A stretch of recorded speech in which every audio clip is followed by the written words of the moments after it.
Hello, I didn't see you there. No, just kidding. I gotta keep y'all on your toes. I gotta keep it fun and engaging. Okay. Y'all, we are just cranking through the day. I am so excited for this next session. AI meets authenticity. Okay, we've been talking a lot about authenticity. We've been talking about you gotta reach from the heart. Okay, and I don't know anybody more authentic than this next panel. Okay, one of the people's name is Candid. That's literally true. We gonna give it to you authentic. I don't know what's more authentic than that. Okay, y'all. This session is all about how to create social content that resonates. Okay, but first we are gonna give a shout out to our friends at Arbor. Arbor believes your stories fuel your impact. They help nonprofits and mission-driven teams communicate across social channels with minimal effort. Arbor transforms your video library, webinars, gala speeches, panels, and so much more into clips, blogs, posts, and short videos that reach more people in more places. Come on, somebody, okay? While keeping your authenticity intact through the power of AI. When you share your story at scale, you grow connection, community, and ultimately your impact. I know that's right. With Arbor, it's simple: grow your contact, grow your impact. Okay? And we have the Arbor Amplify kit that we are dropping right now on the stage that y'all can check on out. Okay. All right, y'all. Well, I'm so excited to introduce the host of this session, who is a dear friend of mine, Dana Snyder. As the visionary behind the Monthly Giving Mastermind and the Global Monthly Giving Summit, you better know it's global, okay? And she gonna give you something monthly giving, all right? Dana is an author, a speaker, a podcast host, a boss, okay? She leads missions to movements who empowers organizations and leaders to build sustainable giving models through innovative digital marketing and monthly giving programs. In an age where relatability is more important than ever, Dana teaches professionals how to craft their unique brand narrative and establish thought leadership that truly resonates. And y'all, she practices what she preaches. I know that's right. Okay. And joining Dana today is an amazing, amazing panel. We have Dmitry from Arbor. We have Kate from Candid, and we have Brady from Charity Water. Y'all, please welcome this amazing panel to the stage. Hello. Hi, Floyd. You're the best. Thank you so much for that. And the lovely comments. You guys, did somebody see in the chat that this panel was going to be special and magical? I don't know if you guys saw that message fly in. But it truly will be. I am very excited to be here with everyone. And I always like to say this before I go around and do the intros, that you are attending this session right now for a reason. You probably have a question that you want to get answered within your own social media experience and what you're working through with storytelling at your organization. So I am going to do my bestest to keep looking at the chat.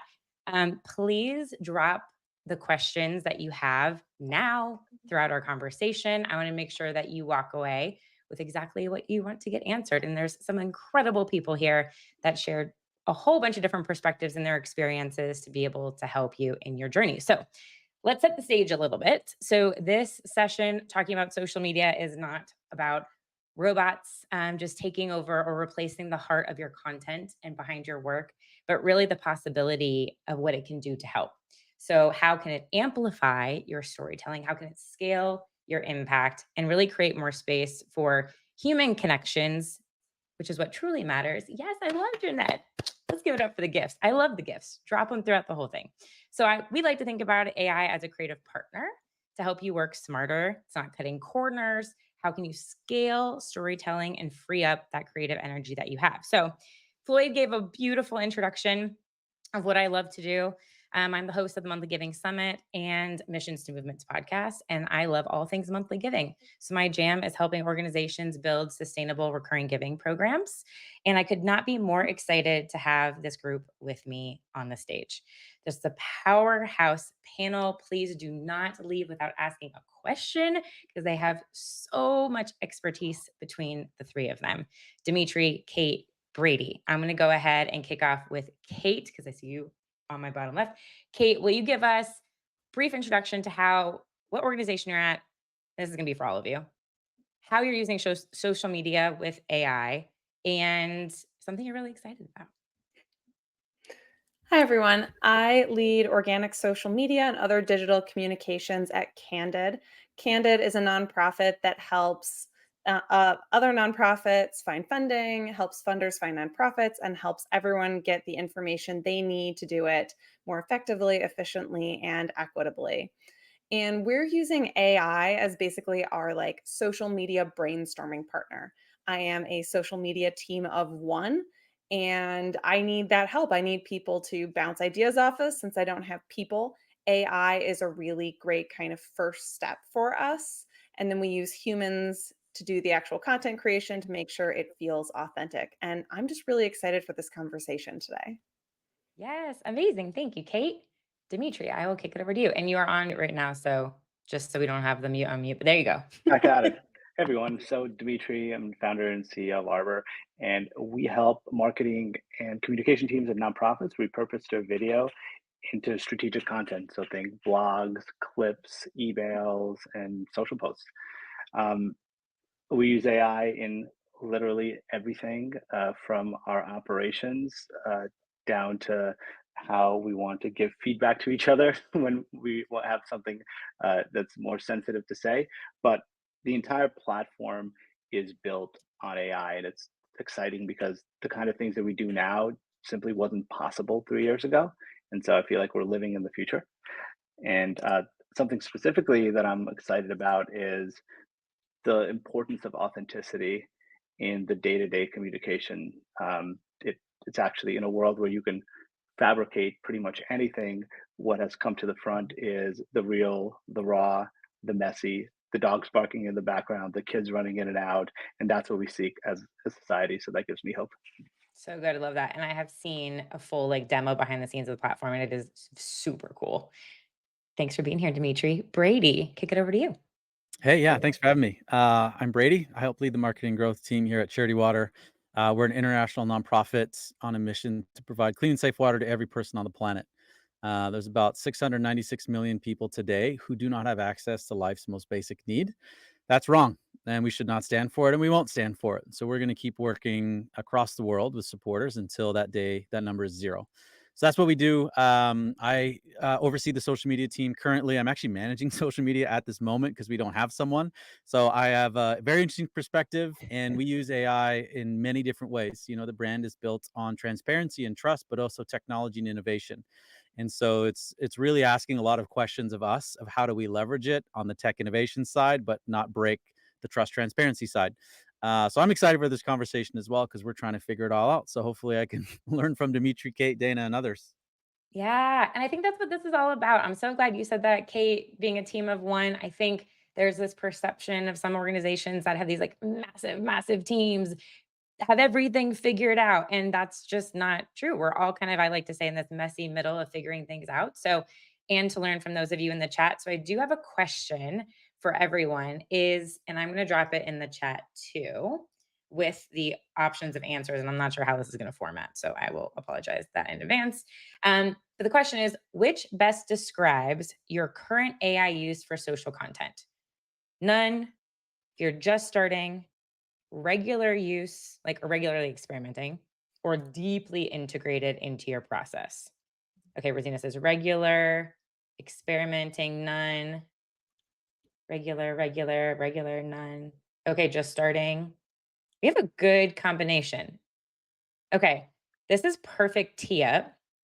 Regularly experimenting. We love an experiment at Candid.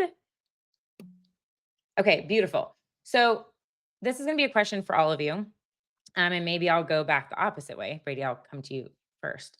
But in your experience, what's one really meaningful way that AI has changed how you're creating or distributing content in this past, I would just say not past year. Let's just go with 6 months.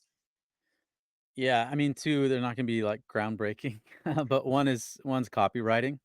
To be able to write and edit copy in different channels and different contexts really, really quickly has been a lot. Has been a big benefit, and then video editing and clipping. Not to just plug, Arbor and similar tools, but when you create a piece of content like we do, and then you cut it up into a bunch of bits, that takes a lot of time and energy, and you have to Mhm. make these decisions. And then you lose time going back and forth. We're remote, so there's time zones and you just lose days. And so to be able to have some tools where you can quickly clip and edit and get something out, that's really good. It's pretty transformational if you can get to that point. So not groundbreaking, but if you're talking about meaningful, especially as I'm kind of managing, being able to write copy and clip videos much quicker with confidence is huge. Absolutely. And I think so it's one thing to I think we hear about these things all the time and they might seem like not groundbreaking, but however, they make a tremendous difference if we use them on a consistent basis. So that's kind of the point about the question I was asking, where if we're just starting and not using these things, how can we implement them into maybe more of a habit practice so that it becomes streamlined new SOPs for the organization to be able to create those efficiencies? I know with my podcast, literally for what you're saying with video clipping, is I can now at a click of a button have like, let's just say you and I were having a conversation. I pull the exact moment I want and it immediately knows, oh, Dana's talking. She's going to be vertical. Oh, Brady's going to be talking. Now they're going to be side by side. Now it's going to be on him. And it just like creates this gorgeous video with captions and the whole thing that would have taken me a million years to try and pull together and wouldn't have looked as good. Dmitry, I'll pass it over to you. Meaningful way AI has changed. Well, I mean, you've built a whole product, so I would say it's probably very meaningful. Yeah. So outside what we build at Arbor, I think what I get from using Arbor is unapologetic experimentation. So, I see Janine said regular experimentation. It's regular, unapologetic. What I mean by unapologetic, creating a piece of content is a creative process. And so typically you're working with somebody and they'll make something for you and then you'll see it and you'll respond to it. You might like it, you might not like it. And then you'll say, oh, I want to take this turn. We as humans have like 2 or 3 of those requests that we can make, and eventually we start feeling bad. We're like, I don't know, okay, I'll just take the last one. But you don't feel bad when you ask AI to do another version and another version and another version and another version. Mm, And I think when I don't have to consider the feelings of the creative elements, and I could just push until I see something that I can respond to, and it happens fairly instantly, it completely changes the game. So so true. I, I have a side hobby in theater, and I'm writing for Broadway. And one of the things that's interesting when you create theater is that you don't know what's on the page until it's actually presented to you. And a lot of times we can plan something in our heads, but until we see it, we don't know if we like it. And that also extends until we put it out there. We don't know if our audience will like it. And so I think being able to have unapologetic experimentation is the most powerful thing that AI gets us. So true. Such a good point. Thank you. Kate, how about you? This last year, Candid has really been experimenting with how we can use AI to help, like when we've hit a wall, when we need a jump start, and also just to like help maybe reduce the tasks that are repetitive and that we don't want to do. So, thinking about things like, I have this great piece of content. How can I write it differently in 6 different ways? How can I turn it into a Mm, video script? How can I turn that into an Instagram carousel? And so it's helpful, not necessarily for us to have the final product, but to get that start. Especially when, we are a team that's hybrid and remote. So I'm not able to just, walk down the hallway and chat with someone and say, like, hey, I'm stuck. I need an right. idea for this. So it's nice just to be able to like throw it in there and get a dozen ideas on how I can reuse content. I think also things like audience research are really great. What are my audience's pain points? What are they struggling with? What are they talking about on Reddit and LinkedIn? And what should I be aware of? Things like that can be really helpful to just spark new ideas and start conversations. Absolutely. I love the point about how can you take one piece of content and turn it into different ideas. I think something that I've heard many times is, oh, we've already told that story.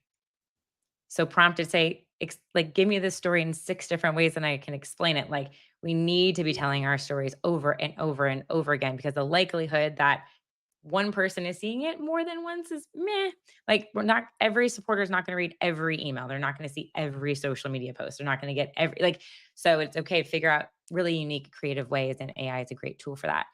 Follow up to that question. Where do you think nonprofits might be either overestimating or underestimating AI's potential on social? Kate, I'll just go back to you. I think we overestimate like the fear around AI. I think there's a lot of concerns that like AI is going to take our jobs and AI is going to replace us. Um, or replace like a lot of the tasks that we're doing. And I think we tend to overestimate that Mm, part, but I think we are also underestimating, just the basic boring tasks that maybe it could take on. Um, there also seems to be this kind of dismissing of AI of like, well, we need to be authentic, so we need to write everything. Well, yes, probably you need to write it, but AI could help with the ideas. AI could give you an outline.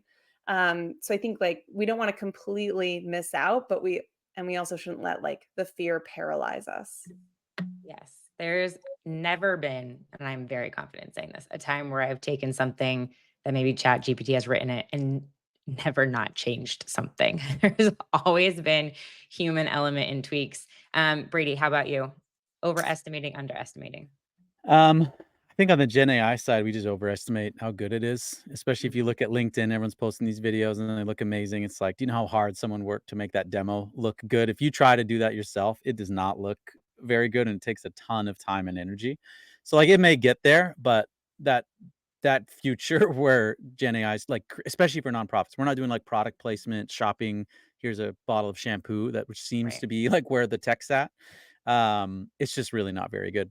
So I think we kind of overestimate how good it is or how good it could be or how little time it takes. And on the flip side, I think we underestimate just how quick the rate of adoption will be to accept it.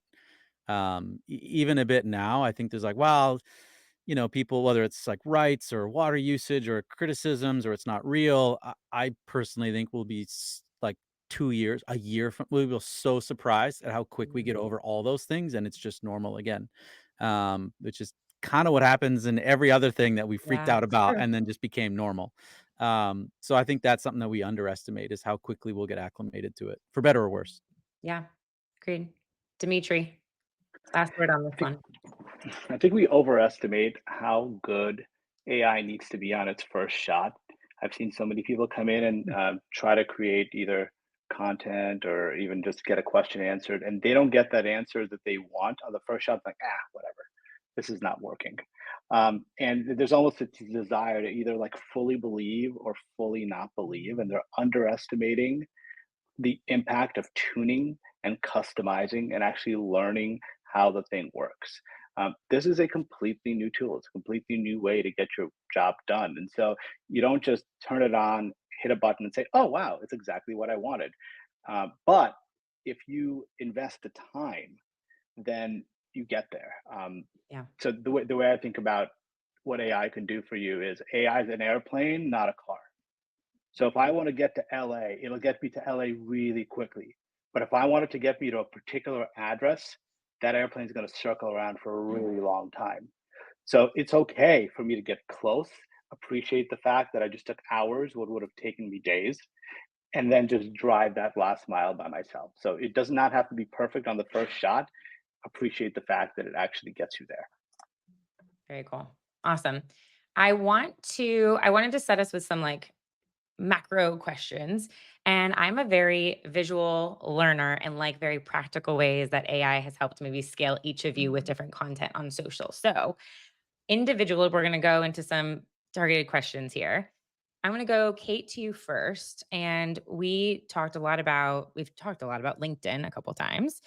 What's a very practical way that AI, maybe specifically with LinkedIn, I know you've worked on some LinkedIn newsletters, has helped you really scaled content efficiently there, but not lost the authenticity?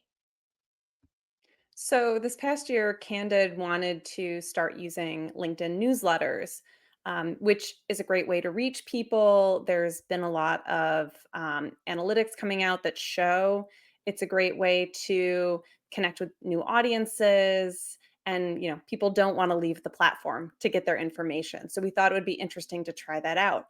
The challenge is that LinkedIn newsletters are long form writing. That's a lot of content that you have to create. That's a lot of effort and we're already maxed out on capacity to create content.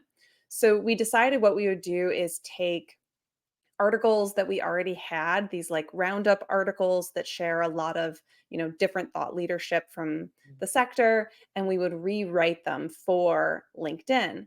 Um, because it would hurt SEO to just republish them Right. directly, we decided we'd use AI to do that initial first draft. So we put it in and we prompted AI to, maintain Candid's tone and style and rewrite these in a way that would feel good for LinkedIn. And then from there, we'd have one person review the text and fully edit it to make sure it definitely was in our style and it sounded like a person and it sounded real. And then we'd have another person go through and edit it. But in the end, it ended up being a lot less work for us than actually creating these from scratch. And it allowed us to take on an experiment, a project that we wouldn't have been able to do. We're, still using the newsletters. We started at the beginning of the summer. And since beginning, we've had over 8,000 subscribers to it. Amazing. We've had over like 20K readers to them. So it's definitely been a success. And we wouldn't have taken on the project had we not had AI to do that like heavy lift at the beginning. I love that. And I love how you mentioned like being staff of one, how am I able to scale our content creation? And that's a brilliant way. It's taking a piece of already existing written content, expanding it to a new format. I want to stick with you for just a second on because Candid is so unique in being cited in a lot of AI platforms. Can you talk a little bit about that and the experience that you've had? Yes. So, one of the really interesting trends that we started noticing this year is that Grok, which is X, formerly known as Twitter, that's their AI that's in the platform. And users can ask Grok questions. We are often tagged in those or we're cited in them as a resource. So, any nonprofit question, we will get mentioned as like, if you want more information, you should go to Candid. And we started noticing at the beginning of the year that we were being flagged in a lot more conversations around like, should I donate to this nonprofit? Should I support this cause? What's a good nonprofit? Is this a bad nonprofit? And these were like very vague questions that people were asking. Is this nonprofit hoarding money? Are they a fraud? Are they using the money in bad ways? Wow. And AI, we realized as we started to look through these trends, was pulling really interesting things from across the internet. So there were a few things we noticed that were a little bit alarming for nonprofits. One, AI often thought that small nonprofits, because they fill out shorter form 990N, they thought they were hiding information. So they said that the not having the full 990 meant that they weren't being transparent on purpose. Second, it very heavily relies on the overhead myth. So Grok would determine if it was a good or a bad nonprofit depending on overhead. And then third, it interprets everything as fact. So if you are joking about things on Instagram, say you did an Instagram April Fool's Day joke, Grok didn't know the difference. The kind of famous one that has come up recently is that the House of Seven Gables, which is a really famous nonprofit in Salem, Massachusetts, it's this beautiful dark gray building. They joked one year for April Fool's Day, they were painting the building red. When you ask Gemini what color the house is, it tells you it's red because it's pulling from an April Fool's Day joke. So yeah, I think it was a really good warning to us and also to other nonprofits that we're trying to share more now that you need to make sure you know what AI is saying about your nonprofit. So interesting. This sounds like a whole study fundraising AI team. We can take this as a study to look at all of the platforms and kind of what are they saying. And I'm sure it'll evolve quickly as well. But I think that's really interesting to know as we're also starting to see more searches come from AI platforms. I don't know organizations that are here if you've been seeing that in analytics. Um, let's continue on, Brady. I'm gonna head over to you. Since you are running social right now, you are the person to talk to. And will you explain kind of the where you're at, where you were at, where you want to be with AI, and then we have a really cool example to share with you all too of a video made by AI. Yeah, I can try. I'll try to save some time. By the way, George Weiner from Whole Whale actually just released a study on asking a bunch of different Oh, fabulous. AIs what they said about certain nonprofits and tried to summarize it. So it's on LinkedIn if you can check it out. Amazing. What's up, Eric? Okay, so social media has been a huge thing for Charity Water in our history. And that's always been one of the main ways that people learn about us and figure out who we are. In the last probably 3 years in particular, it has really dropped off a cliff for the most part, like, not too dissimilar from other brands. And so what we've really struggled is breaking through the algorithms outside of paid. Our organic content is Mm, not cutting through like it was. So the last year and a half or so, we've really been trying to reorient less about content we know our own supporters love, but we know they're rarely seeing it anyways, and trying to prioritize content that allows us to reach people who've maybe never heard of Charity Water, which is our top of funnel brand strategy of where social fits for us. It's not a performance channel, it's a brand channel. And that has just caused a lot of tension because we create unbelievable, beautiful content and storytelling. But when it comes to the feeds and stopping the scroll, it doesn't really work or not nearly how it used to. So that sent us down an experimentation journey to try to figure out what does cut through and where does the brand kind of sit today and live. And so we're still in that, honestly. We're trying things and failing and figuring out which things are kind of working or cutting through or not. And AI is a really critical piece of that, including trying to test some Gen AI, like purely created Gen AI, which we created for about a third of the cost that it would normally cost to do a full shoot or a full piece of content. And so that was kind of a big experiment for us to try that out. And I think it was like kind of mixed results, but that's why you experiment, so you can kind of figure out and learn how to improve in the absolutely. future.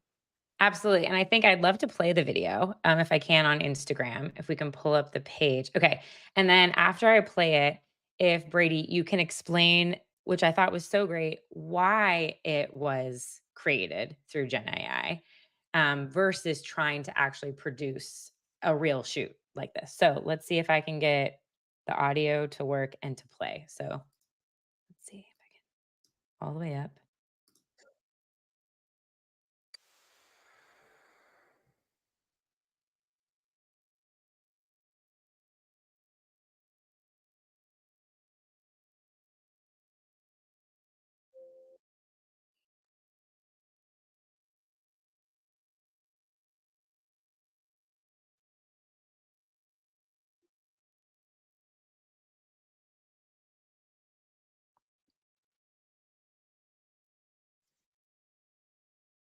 Awesome.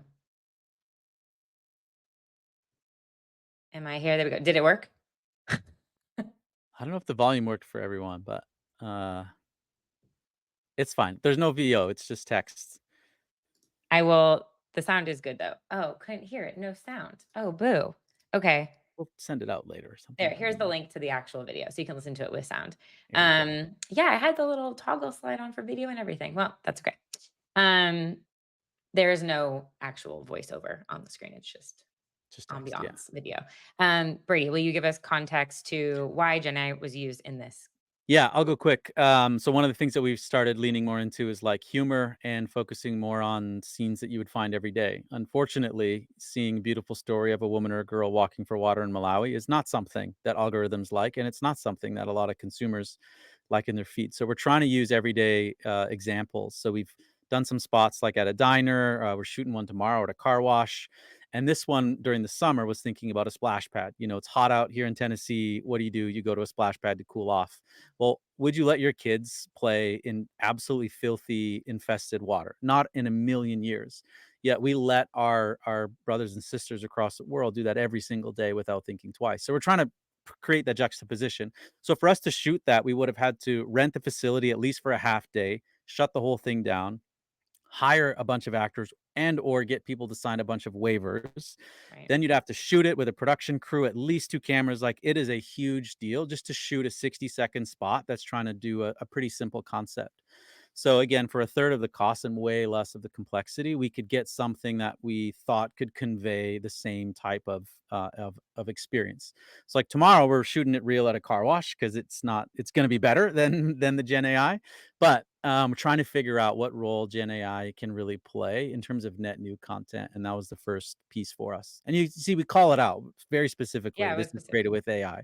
Yeah. That's important for us right now. That's part of the sandbox that we're playing in. Is when we use it like that, we will mention it in the copy or the caption or in the video itself to say we've used AI to create this. That may change, but for right now, in our desire to kind of not hoodwink people and try to lead the Uh-huh. way in transparency, we're trying to state it pretty clearly.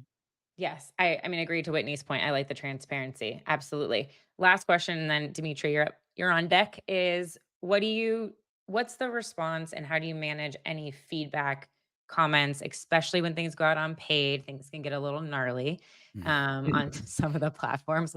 How do you manage that? I think we're lucky to have a decent amount of reach, and so then you can look at the data more as a true data set with standard deviations from the mean and outliers. If you have a smaller audience, it's harder to treat that, so it's easy to dismiss a rogue comment here and there. But we will look and read every comment. Our supporter engagement team often responds to every comment, but we're really tuned to the comments and feed that back to our team of what's being said, whether they're replies to emails or paid ads or organic social. And so kind of once a month we review those things to just get a pulse check. And Yeah. then, if we see huge overlaps around praise or angst or fear or anger, that's one of the feedback loops that we have to adjust content. But ultimately, that's a comment, and we still trust the data, the engagement rates, the click-through rates, the conversion rates, more so than comments, because we believe comments generally represent outliers on the good and the bad side. And so, if you cater too much to the comments, it can take you down some paths that aren't great for your overall content. Thank you. Appreciate that. Dimitri, where do you really see, and I love this like rule that you have, or framework, I would say more so, exciting opportunities for nonprofits to really amplify their reach using AI? Yeah, the 10-80-10 thing. Yes. Cool. So yeah, so I would say first the why of this is I think AI lets you lean into social trends in an effortless way. And so let's first look at social trends and then how do you lean into it. On the social trend side, some of the major patterns is we're going into from super polished to authentic, from brand focused into people centric, from talking about one single audience to a targeted audience, from long form to short form, and from a monthly to daily and weekly. There's tremendously more content that needs to get produced, and most folks that we talk to don't have the staff to keep up. Right now, the good news about that is good messages go a lot farther, and smaller orgs could get in front of a lot more people. Some social networks have an interest graph rather than a connection graph. And so if you post great content, you can get discovered really easily on TikTok or on Instagram. And so as long as you have something interesting to say, you're no longer limited by how much reach you have. Um, but at the same time, bigger orgs can use their size. So if you have things to say, then you can go and post on LinkedIn and use all of your staff members to get that wide reach. And so now, talked about LinkedIn, I think that's such an incredible place to be. There are so the stats on LinkedIn are the most important things for a nonprofit to hear. There And are I'm 1 billion curious, real people. quick, as you're saying that, how many organizations in the chat, how many of you are using LinkedIn actively right now, either for your own personal branding as a leader in your organization or for your brand? Curious. Sorry, Dimitri. Go for it. Amazing. Okay. Awesome. Amazing. Okay. Amazing. So to encourage more of this, remember the numbers 1, 1, and 99. So there are 1 billion people on LinkedIn, and they're all professionals. So they all have the disposable income to be able to donate. There is a 1% post rate. So only 1% engage. Mhm. That versus something like a Instagram where it's closer to 40%. And 99% of them donate. That's the most recent study. So 1 billion people, only 1% post, 99% donate. And so if you can get out there and share the wonderful stories, and who do you share the stories through? your board members, your volunteers, right? Folks that are out there in the professional world that can send it to their professional friends. Um, but LinkedIn is tough because you have video, you have images, you have text, you have long form articles, and you have all these different things all in one platform. So that's where I think AI is just such an incredible opportunity because you can actually go from one to many, right? You can repurpose one long piece of content to get videos, images, text, long form articles, short little text posts, right? And it's something that if we shift our mind into what is content, it helps. So content is not just I get a professional shoot. Content is your webinars. Content Totally. is discussions. Anytime interesting people are saying interesting things, that is content.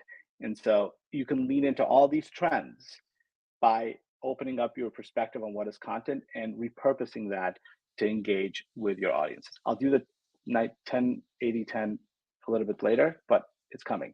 I promise. Go ahead. No, let's drop it because there's so many good questions that I'm going to skip ours and I'm going to go into the chat questions. So share the 10, 80, 10 because we only have like less than 10 minutes and I want to get to some of these questions. Sounds good. So 10-80-10 is a way to keep your content authentic. Rather than the 80-20 rule where you're going to say, oh, I'm going to come up with a bunch of stuff, throw it into AI, and then it'll either work or not. That's that one-shot concept. 10-80-10 says I'm going to spend the first 10% of my time creating a strategy, understanding who my audience is, understanding my goals, and bringing in authentic base content. Then I'm going to give it to AI that'll take the next 80% of work and make it happen in an instant. And then I'm going to come back at the end and I'm going to look at everything that I got and I'll put my finishing touches in there. And the most important thing to do there is to keep the imperfections, to keep all the things that make you you, and to keep the humanity of all this stuff. But make sure that the message is exactly the one that you want to say and it hits the audience that you want to hit and it addresses the goals that you want. Awesome. Thank you. And this, I'm not sure who wants to answer this. I would say maybe Brady or Kate for this one. Andrea Young asked a great question. What metrics do you use? Wow, you are so fast, Princey, on the back end. What metrics? She didn't even know what question I was going to pick. What metrics do you use to measure whether the stuff that we use AI help is actually resonating beyond engagement rates? I mean, I could start. I'm curious, Kate. I mean, for us on the social side, it is reach and engagement because we don't. I was gonna say we don't care about conversion. That's not true, but that's not the purpose. That's not the main intent. Whereas it say we ran that same piece of AI and we have a brand version that we may run on the fundraising side and test it on paid, then we very much care around a different set of metrics around our paid funnel, which is like cost of acquisition, conversion rate, things like that. So it's not the piece of content so much that dictates it. It's where in the funnel and on which channel. And then we use the same set of benchmarks that we would, whether it was an organic piece of content or an AI piece of content. We're probably more dialed in to measuring and seeing what those engagement rates are while we test it out. And then we'll monitor the comments a little bit more closely. But data is the data. The key metrics are the key metrics. It's the same stuff for the most part. Awesome. Kate, how about you? Yeah, I think it depends on your organization's goals and what you're trying to do with social media. So, Candid is using organic social media to help people, to meet them where they are and get them the information they need so they can do more good. So we're looking to see not just, is there engagement or link clicks or anything like that, but it is really that qualitative data, those comments. Is it resonating? Is it, helping people? I really love to see saves and shares, Mhm. which is not something you can do on LinkedIn yet, although I've heard it's coming. But I like to see, are people reposting this? Are they sending it to other people? Because that shows me that it doesn't just resonate with them, it resonates enough that they think that they need to share it with the world. Awesome. Um, Tim Curtis, this question for you. What did you use to create that Gen AI video? A whole series of different tools. I actually reached out to the agency that we use to get all the exact names, and they haven't quite got back to me. But I can find a way to share it. At some point, I'm going to unpack, probably on LinkedIn, what went into that video, what's behind it, and the tools. But more than one tool. There is a series of tools to go from prototyping to creation to editing to finalizing, and there was an editor still involved, but probably 3 or 4 different platforms were used and tried to make that video over 2 weeks. Like, it was still labor intensive, don't get me wrong. Yeah, I'm sure. Part of that might be which one question is around prompting. Have you had a favorite prompt or custom GPT that you all love using? Anyone can answer. A prompt that you've developed that's worked really well or like a custom GPT. One thing that we did is a copywriter kind of played around with a default prompt with based on our brand guidelines, our tone of voice, our our name gets butchered all the time because it's all lowercase with with colons. So, like, all these different guidelines, and then we just gave it to our team and said, "Put this in as a default prompt so that it can, hope over guilt, and it will edit anything that you write from that point forward." You just store it in its memory bank. So it's slightly different than a prompt, but that's a really easy thing to develop, and then anyone on the team can use that same prompt and feel like they're getting kind of approved, messaging and editing in our style. Awesome. Dimitri, Deb is asking about is the 10-80-10 written anywhere? So this would be a great thought leadership post for you if you don't have it written anywhere yet. But I wanted to ask to see if you did, if we could drop it in the chat. I will write it up for content. We'll do. Thank you Go for follow thank Dimitri you. on LinkedIn. Stay It's tuned. happening. Yeah. Stay tuned for his next LinkedIn post. Drop in. We'll take this video and repurpose it. There you go. Exactly. So, Colleen, what AI platforms are you all using to create your social media posts? So, I'm not sure if this is, I guess it's more creation specific. And Dimitri, do you want to talk a little bit about how like Arbor uniquely does this? And then, but it's not and tell me if I'm wrong, scheduling tool. Yeah. So whenever you're creating content, you actually have to start with goals and audiences. And so the same exact content could actually look very different depending on who you're targeting. And so the way that we think about it is like when we work with an org, we'll first use AI to derive what is an organization's audience, and it'll be 4, 5, 6 audiences, and then what are their goals. And once you have that, then you can take a long form piece of content and find different parts that fit the needs of different audiences and maybe different goals based on that audience.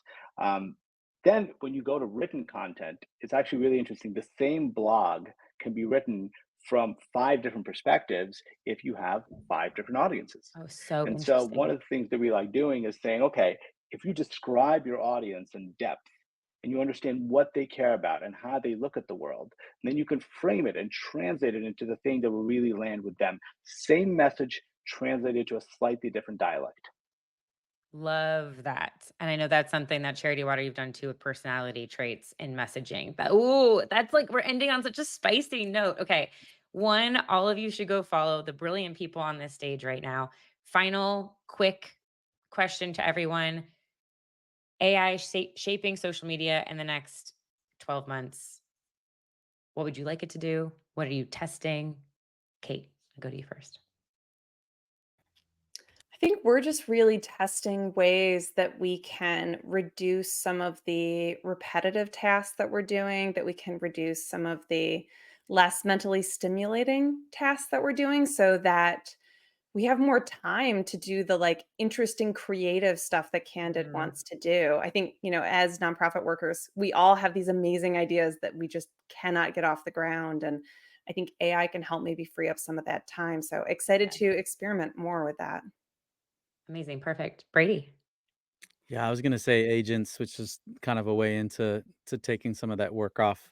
So maybe I'll say strategy. I think it's close to being able to really help create a better strategy, especially on the paid media side.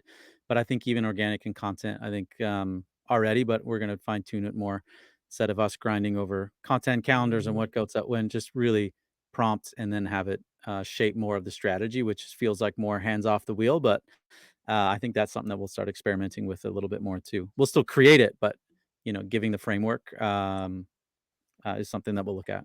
Very cool. Dimitri. I'm super interested in how content impacts AEO, so answer engine optimization. From the research that I've seen, there is a huge shift to how people are searching.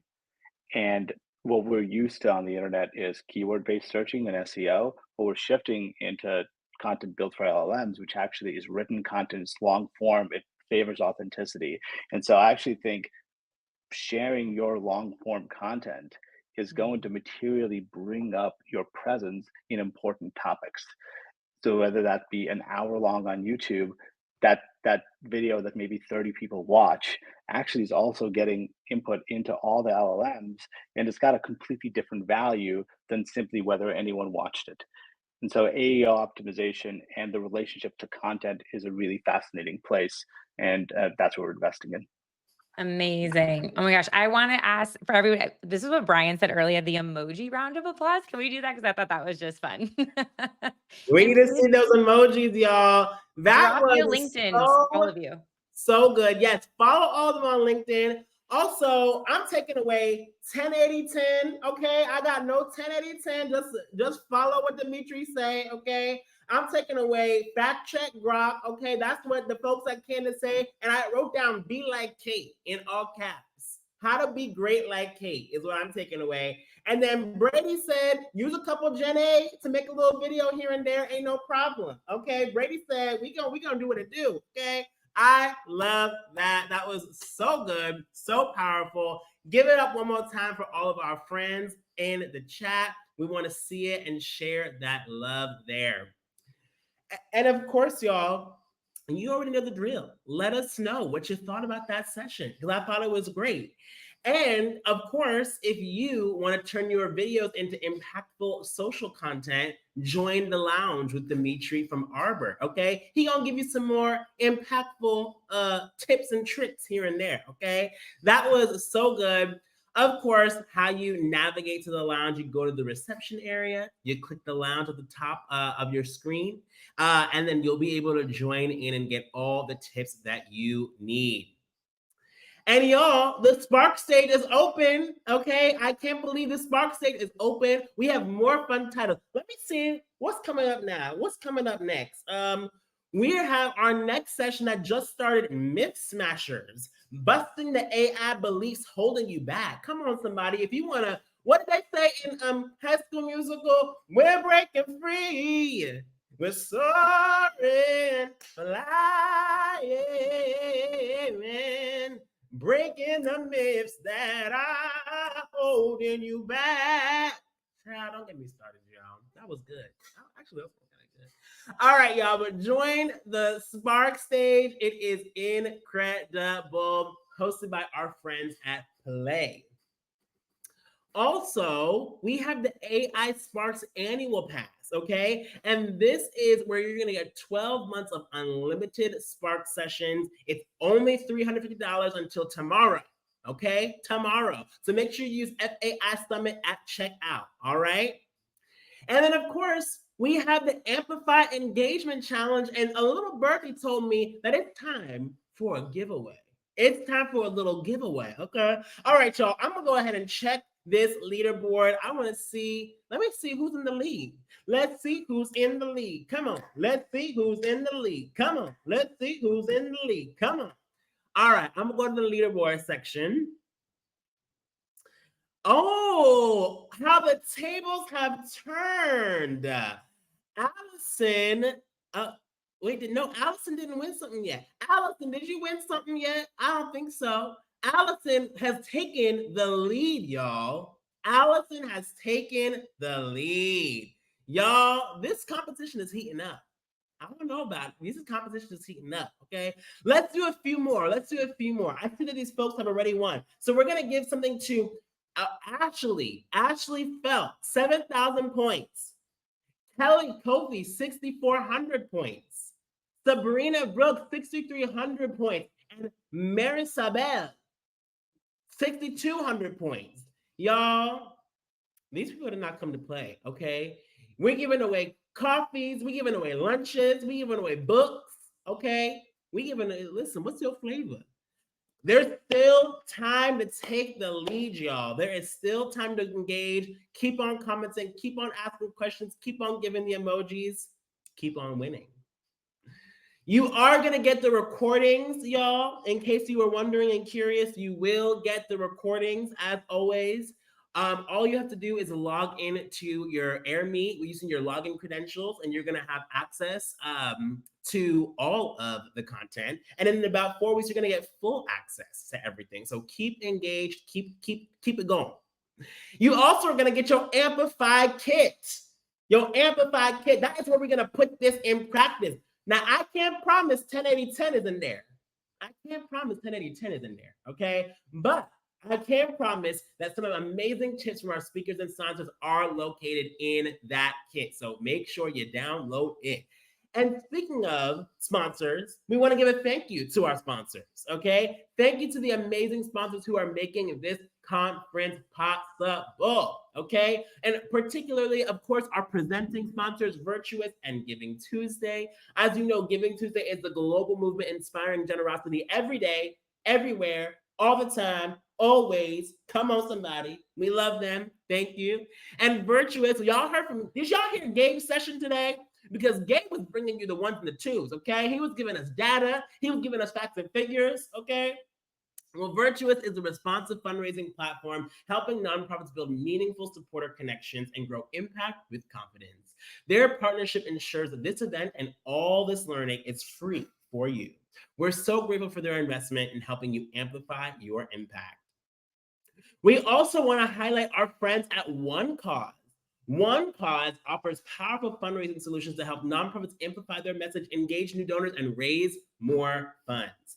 Our digital fundraising platform includes online giving, mobile bidding, streaming events, event management, peer-to-peer, text-to-give. Child, all these platforms are doing a lot. I love that. They might be one cause, but they have multiple pathways. Come on, somebody.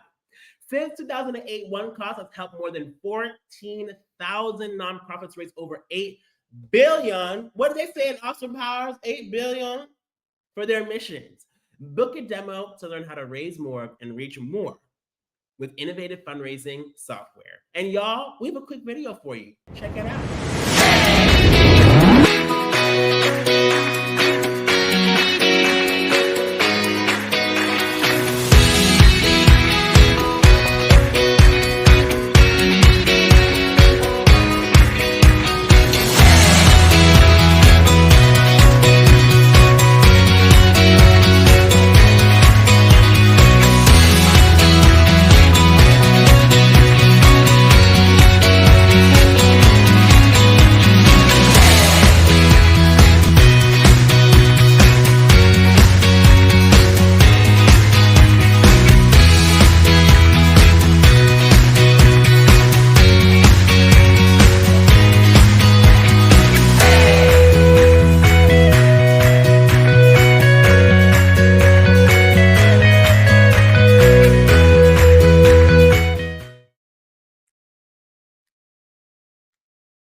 Oh, sorry, y'all. I got a little caught up because that dance. Let me tell you, y'all, that music, these jingles. I don't know who's behind these jingles, but they are good. Okay.